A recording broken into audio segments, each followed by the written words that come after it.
ഹുറൂഫുൽ കൽക്കല. ഹുറൂഫുൽ കൽക്കല, കൽക്കലയുടെ അക്ഷരം.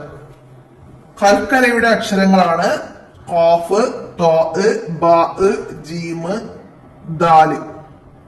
അപ്പൊ ഇത് നമുക്ക് കൂട്ടി അതിന് ഹർക്കത്തുകൾ നൽകിയിട്ട് കുത്തുബ് ജദ്, കുത്തുബ് ജദ് എന്ന് പറയാം. കൽക്കലയുടെ അക്ഷരങ്ങൾ ഏതാണെന്ന് ചോദിച്ചാൽ നമുക്ക് പെട്ടെന്ന് ഓർത്തെടുക്കാൻ വേണ്ടിയിട്ടാണ് കുത്തുബ് ജദ് എന്ന് ഇത് ചേർത്ത് പറയുന്നത്. ഖാഫ്, ത്വാ, ബാ, ജീം, ദാല്. എന്താണ് ഈ കൽക്കല? എന്താണ് കൽക്കല? ഈ 5 അക്ഷരങ്ങൾക്ക് ഉണ്ടായിരിക്കേണ്ട പ്രത്യേക വിശേഷണമാണ് കൽക്കല. മറ്റുള്ള അക്ഷരങ്ങളിൽ നിന്ന് വ്യത്യസ്തമായി ഉച്ചാരണ സമയത്തുണ്ടാവേണ്ട മുഴക്കത്തോടുള്ള ശബ്ദമാണ് കൽക്കല. കൽക്കല. ഇവക്ക്, ഈ അക്ഷരങ്ങൾക്ക് എന്താണ്, സുക്കൂനാവുമ്പോൾ നമ്മള് പ്രത്യേകം ശ്രദ്ധിക്കണം. ഖാഫ്, ത്വാ, ബാ, ജീം, ദാല്. ഈ അക്ഷരങ്ങൾക്ക് സുക്കൂന് വരുമ്പോൾ നമ്മള് പ്രത്യേകം ശ്രദ്ധിക്കണം. അപ്പൊ എന്താണ്, മുഴക്കത്തോടുള്ള ശബ്ദമാണ് കൽക്കലക്ക്. അത് മനസ്സിലാക്കാം. നമുക്കിത് വായിച്ചു നോക്കാം. മുകളിൽ കൊടുത്ത അക്ഷരങ്ങൾക്ക് കൽക്കലത്തിന്റെ അക്ഷരങ്ങൾ എന്ന് പറയുന്നു. മുകളിൽ കൊടുത്ത അക്ഷരങ്ങൾക്ക് കൽക്കലത്തിന്റെ അക്ഷരങ്ങൾ എന്ന് പറയുന്നു. ഇവയിൽ ഹർക്കത്ത് പോലെ തന്നെ സുക്കൂനും വ്യക്തമായി ഉച്ചരിക്കണം. അപ്പോ ഹർക്കത്തുകളാണെങ്കിലും പിന്നെ സുക്കൂനാണെങ്കിലും അതെന്ത് ചെയ്യണം എന്നാണ് ഇവിടെ പറയുന്നത്? വ്യക്തമായി ഉച്ചരിക്കണം. അപ്പോ സുക്കൂന് വരുമ്പോഴാണ് കൽക്കല പ്രത്യേകം ശ്രദ്ധിക്കേണ്ടത് എന്ന് മനസ്സിലാക്കാം. ബ, ക, ജ, ദ, ത എന്നൊക്കെ ഹർക്കത്ത് ഫതഹ ആയിട്ട് വരുന്നതിനേക്കാളും നമ്മൾ ശ്രദ്ധിക്കേണ്ടത് എപ്പോഴാണ്?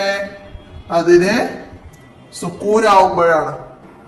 അപ്പൊ നമുക്കതിന് സുക്കൂന് വരുന്ന ഉച്ചാരണം ഒന്ന് ശ്രദ്ധിക്കാം.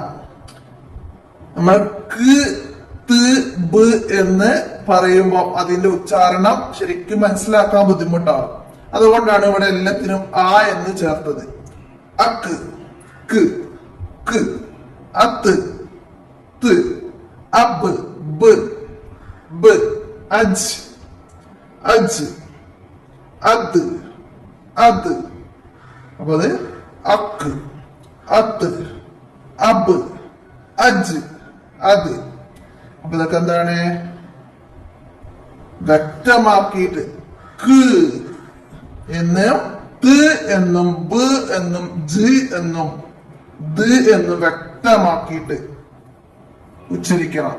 നമ്മള് ഖുറാനില് ഒക്കെ ഓതുമ്പോ ചില അക്ഷരങ്ങൾക്ക് സുക്കൂന് വരുമ്പോ നമ്മളവിടെ വ്യക്തമാക്കാതെ ഉച്ചരിക്കും.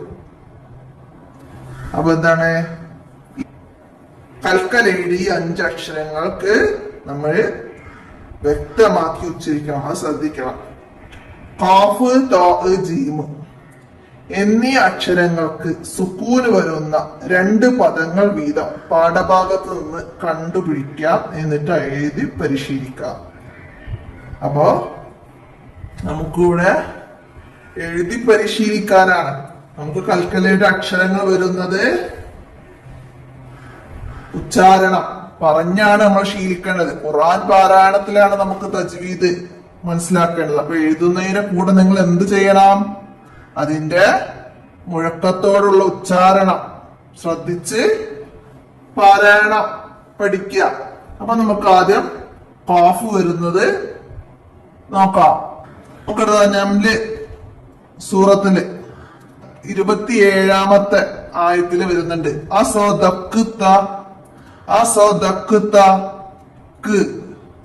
എന്ന് വന്നത് സോദക്കുത്ത. അപ്പൊ അവിടെ ഖാഫ് സുക്കൂനുള്ള ഒരു ഖാഫ് വന്നിട്ടുണ്ട്. നമുക്കത് അവിടേക്ക് ഉദാഹരണം എഴുതാം. അടുത്തത് നമുക്ക് ജീമിന് സുക്കൂന് വന്ന അജ്മഈൻ, അജ്. അപ്പൊ അത് ജീമിന്റെ ഒരു ഉദാഹരണമായിട്ട് അവിടേക്ക് എഴുതുക. സൂറത്തു നംലിലെ 55-ാമത്തെ ആയത്തില് തജ്ഹലൂൻ, തജ്ഹലൂൻ ജ്. അപ്പൊ അത് മനസ്സിലാക്കി എഴുതുക. അടുത്തതാ സൂറത്തു നംലിലെ 78-ാമത്തെ ആയത്തില് യഖ്ലി, യഖ്ലി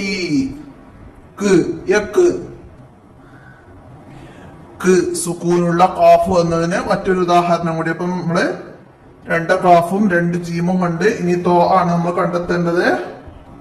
അടുത്തത് നമ്മൾ തോ കണ്ടെത്തിയത് സൂറത്തുൽ ഖസസിലാണ്. സൂറത്തുൽ ഖസസിലെ 10-ാമത്തെ ആയത്തില് അർറബത്തുന എന്ന് അവിടെ സുക്കൂനുള്ള തോ നമ്മൾ കണ്ടെത്തി. അപ്പൊ അതെടുത്ത് അവിടെയൊക്കെ എഴുതാം. അപ്പൊ നമുക്ക് ഖസസിലെ 23-ാമത്തെ ആയത്തില് ഹത്ത് ബുക്കുമാ വന്നു. അപ്പൊ അത് അവിടേക്ക് ഉദാഹരണം എടുത്ത് എഴുതുക. അപ്പൊ നമുക്ക് ഖാഫും തോവും ജീമ വന്നിട്ടുള്ളൂ. അതുപോലെ ബാ വന്നതും ദാല് വരുന്നതും ഒക്കെ നിങ്ങള് ഖുർആൻ ഓതുമ്പോ മനസ്സിലാക്കി കണ്ടെത്തുക. എന്നിട്ട് അതിന്റെയൊക്കെ ഉച്ചാരണം, കൽക്കലയുടെ അക്ഷരങ്ങളുടെ ഉച്ചാരണം മനസ്സിലാക്കി പഠിക്കുക. അടുത്ത നമുക്ക് പദങ്ങള് ഇവിടെ വന്നിട്ടുണ്ട്. അത്രയും അക്ഷരങ്ങൾ വന്ന പദങ്ങള് അത് നമുക്ക് ഇവിടേക്ക് കോപ്പി എഴുതുന്നത് പോലെ അക്ഷരങ്ങള് കൃത്യമായ എഴുത്ത് രീതി മനസ്സിലാക്കിയിട്ട് എഴുതുക. മഞ്ഞഹാറ മുബ്സിറ, മുബ്സിറ. അപ്പൊ അവിടെ സുക്കൂനുള്ള ബാ വന്നു. അടുത്തതാ ലഖദ് വുഇദ്നാ,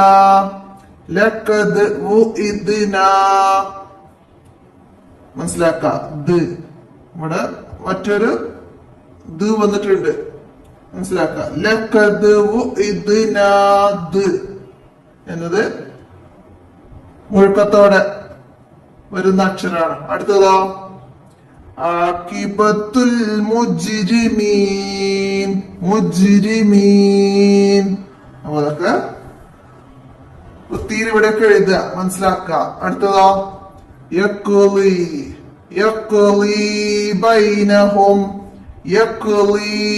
ബൈനഹും. അടുത്തത് ലൗലാ അർറബത്നാ,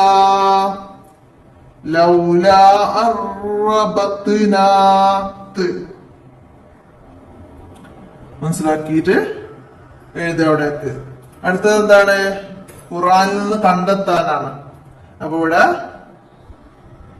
നമ്മുടെ ദാലും ഖാഫും ജീമും ബാഉം ഒക്കെ വന്നത്